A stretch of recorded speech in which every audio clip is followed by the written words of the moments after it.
Friday, February 6th, the Vienna State Opera live streams Verdi's La Traviata with the highly acclaimed Kristina Mkhitaryan in her signature role of Violetta and Spanish tenor Xabier Anduaga as Alfredo, whom the critics are calling a young Jose Carrera. I'm John Paval with Access Arts Live, and I'm here to give you some background on the story, on the performers, on the and on the staging of this production.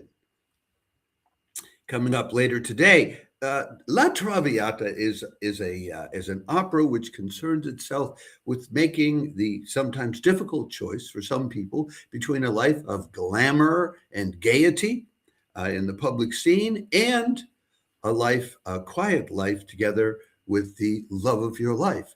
It's a theme that you find not only in La Traviata, you find it elsewhere. You find it, for instance, in Manon, which if you follow Access Arts Live, then you know that on January 17th, just a few weeks ago, the Vienna State Opera live streamed their production of Manon, where the same issues come up. And I'll tell you a little bit more about that later on as we go along.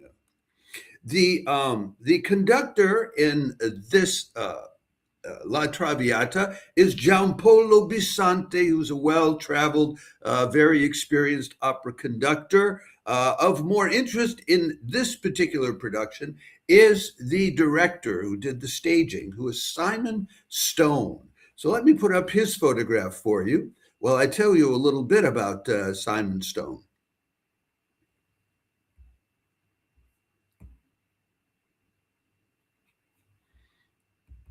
Here he is, looking young and casual in a T-shirt on the Vienna State Opera website. And well, you'll find this sort of youthfulness expressed in the staging that he's done.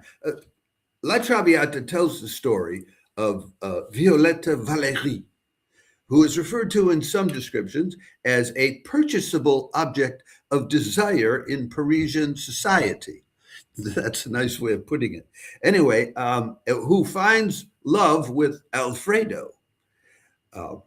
Now, in this production, Simon Stone moves everything into today instead of in the 19th century where the story was originally placed. Who is Simon Stone? He's about 40 years old. He started out in Australia, and after he got some experience under his belt, moved to Europe and became a multiple award-winning theater director in Germany, in Switzerland, in the UK. And about a decade ago, he decided to start directing opera as well. He chose for his first opera an excellent pick, Korngold's Die Tote Stadt, in 2016, 2017 at the Basel Theater in Switzerland. And it's been onward and upward at places like Salzburg, etc. since then. So what he's done with the story is, in this story, Violetta is a Parisian it girl, we're told. She's an online influencer trapped in the Instagram bubble. Sounds a little bit like me, except I do get out of the bubble occasionally. And I'm not a girl, but, other than that, much in common. And so she, her life is all about virtual presentation and showing things. And they use huge video walls in the production, which are not visible in any of the photographs of the production, which I've been able to find. It's other than the videos, it's a very minimalist production. So that's what you have for it. And some of the critics like this and some don't, because anytime you modernize or contemporarize, some people are not going to like it. They just want their opera preserved the way it was originally. So that's what you'll have coming at you today.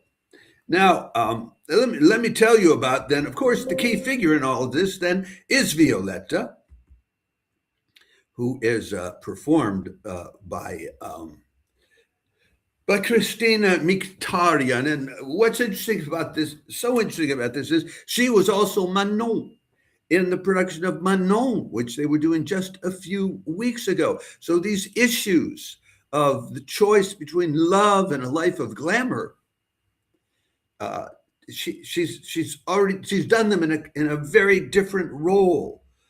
Um, as usual, I don't want to tell you too much about the story, because if you know the story, you don't need me to repeat it. And if you don't know, I don't want to ruin it for you. But the story starts out they're holding a big party because Kristina has been ill and she's recovering, so they're celebrating that. And Alfredo shows up at the party. He's been admiring her and had a terrible crush on her from afar, and gets to meet her.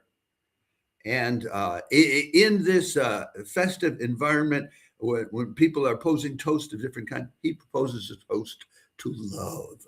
But we'll get to that later. So let me tell you about. So this is how this is starting out. So you'll see Kristina starting out right in the first act, and this is a signature role for Kristina Mkhitaryan. If you're new to opera, you don't know what that means. It means she made her big breakthrough with it, and she's performed it everywhere. And they keep asking her to perform it because she does it so well.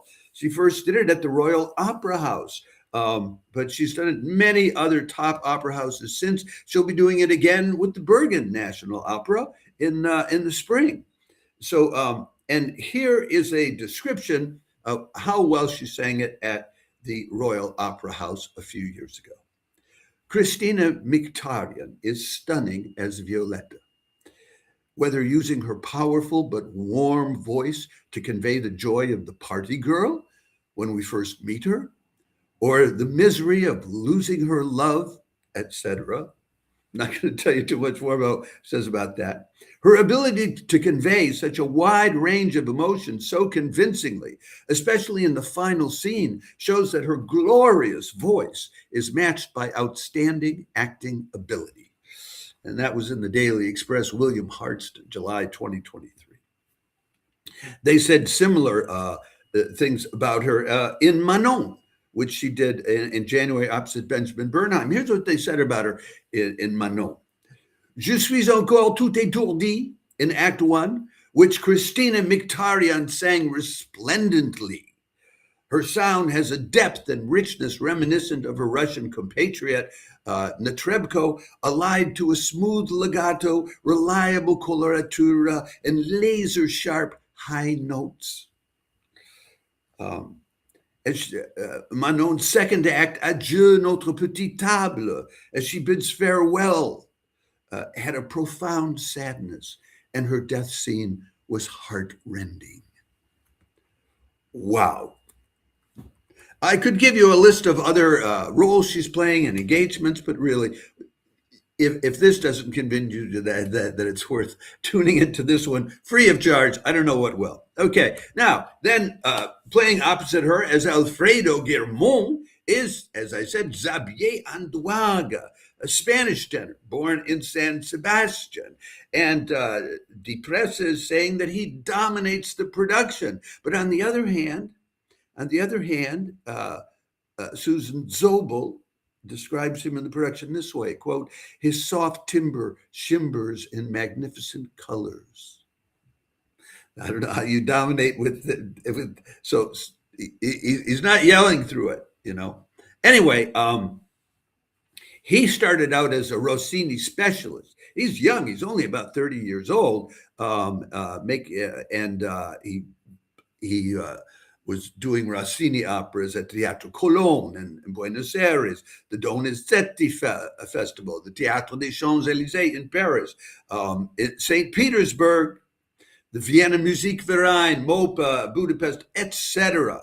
Okay, first prize at the Operalia competition in 2019. Here's a description of his very recent singing in Rolando Villazon's production of Bellini's La Somnambula at the Met in New York last October. Quote, his tenor flows in endless legato, capable of thinning to a silken thread or blooming into ringing plush fortissimos. That's the New York Times. Corina de Fonseca Volhan wrote that. And the conductor of that production stated that when he came to his when Anduaga came to his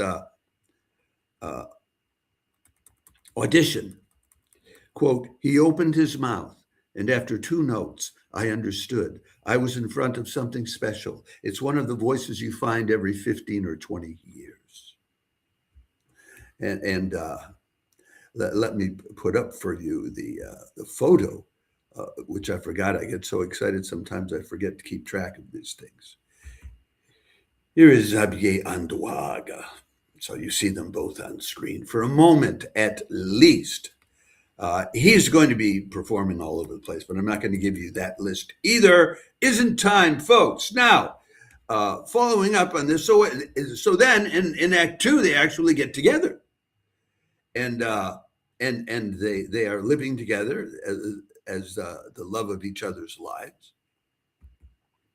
And then the elder Germont shows up and makes the opera interesting. And in this role, Girgio Germont is played by Artur Rucinsky. The problem is that an it girl, or a woman who's available for purchase by desire in the earlier production, doesn't go with the bourgeois family of Alfredo, the Germonts. And so Artur says there's no future for this. And he comes into the picture to convince Violetta to give up the relationship with Alfredo, because otherwise she'll be ruining his life. Here is a description of Artur Rucinsky. He's been around for about over 20 years. He's a Polish tenor, originally started out with the Polish National Opera in Warsaw, where he made his debut 2002 in the title role of Eugene Onegin, another of the operas that I really love. And Daniel Barenboim heard him sing that and invited him to sing Eugene Onegin with the Deutsche Staatsoper Berlin alongside Rolando Villazon.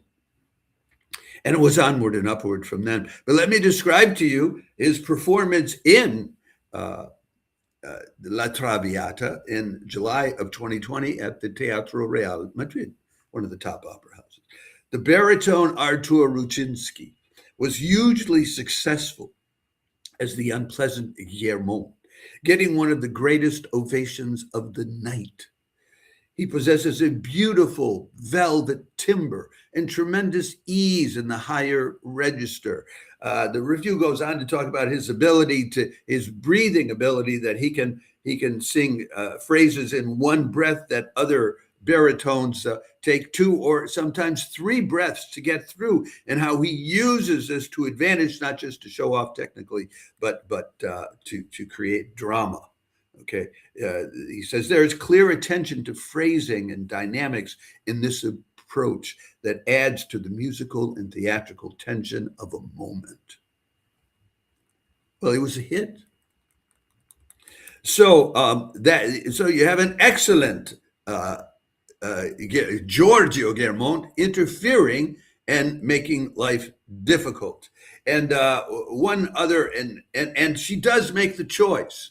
For those of you who are just discovering this for the first time, she does make the choice to leave the love of her life for the sake of her love for him. And then the question is, are they going to get together and under what circumstances? And that, I don't want to fill you in on. That you want to find out for yourself. And this one additional voice is Florentina Serles, who plays, she's an Austrian mezzo-soprano. She plays Violetta's friend, Flora Bervoix. She's young, born in 2003, so she's 23 years old, maybe still 22.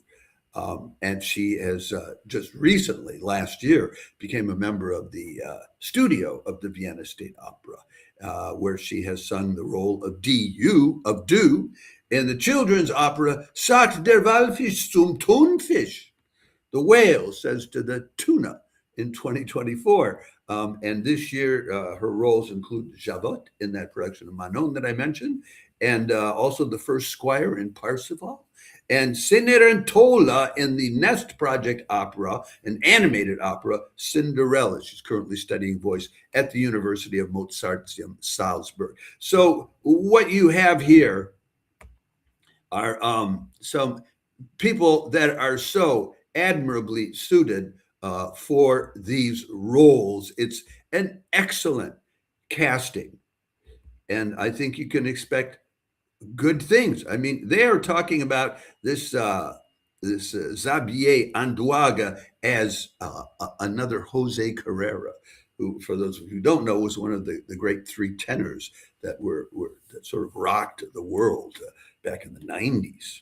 So that's what you have coming up for you later today, 7 o'clock European time, 1 o'clock lunchtime on the East Coast in New York City, Boston, Philadelphia, and what that makes it 10 in the morning in LA, San Francisco, Seattle, where we know there are lots of opera lovers. I'll be tuning in. They don't have a chat box on their website, but I invite you, if you enjoy it, if you don't enjoy it, come back to Access Arts Live and let us know in the comments section to this live stream on my part what you liked about it, whether you liked it, etc. Who were your favorites? What were your favorite moments? We're always happy to get feedback from our followers.